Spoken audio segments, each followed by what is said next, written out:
Chers fidèles abonnés, je vous souhaite tous la bienvenue à cette nouvelle vidéo dans laquelle je vais vous montrer comment vous pouvez ajouter les réseaux d'une quelconque crypto-monnaie, je vais dire les réseaux d'une quelconque blockchain à l'intérieur des portefeuilles Web3, que ce soit le portefeuille Web3 de OKX Wallet, le portefeuille Web3 de BitGet Wallet, le portefeuille Web3 de Binance Wallet ou tout autre portefeuille Web3, ok?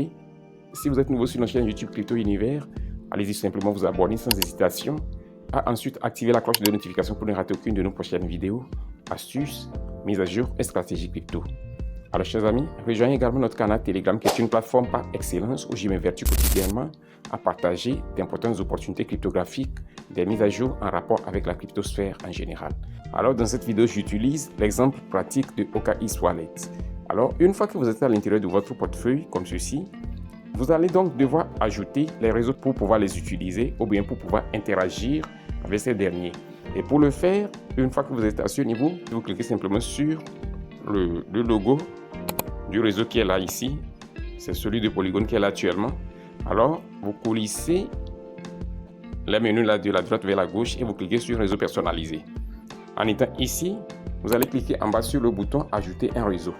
Et lorsque vous êtes à ce niveau, vous fournissez les informations qui sont disponibles.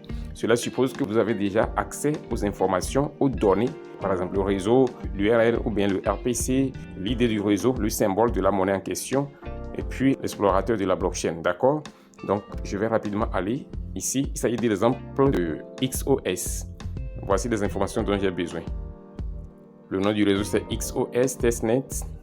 Et ici, c'est le URL RPC. Donc, je vais copier ça. Je connais déjà le nom du réseau. D'accord? Donc, une fois que je viens ici, le réseau, c'est XOS Testnet. OK? Et après ça, le URL RPC, j'ai copié ça. Donc, il faut simplement fournir ça dans cette deuxième case. Et après ça, maintenant, au niveau de la troisième case, c'est le ID de la chaîne. Donc, je viens simplement ici. Pour voir l'idée, c'est le 1267. Je peux mémoriser ça avec le symbole qui est XOS aussi. Donc, je vais aller fournir les deux informations. 1267. OK, vous pouvez le voir. Automatiquement, c'est fourni. Le système est tellement avancé. Vous voyez, 1267, c'est automatiquement fourni dans la troisième case ici, ID de la chaîne.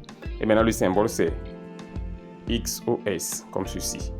Et après cela, la dernière case, c'est l'explorateur de la chaîne. Là, c'est facultatif. Vous pouvez le mettre ou pas. Mais comme il y a ça ici, je peux simplement le mettre. Et ça ici, explorateur de bloc, d'accord? Je vais simplement copier ça. Et je reviens ici maintenant pour le fournir comme ceci. Donc tout est prêt. Il me reste simplement maintenant qu'à cliquer sur le bouton confirmer. Vous allez voir, paf, le réseau a été ajouté à mon compte, d'accord?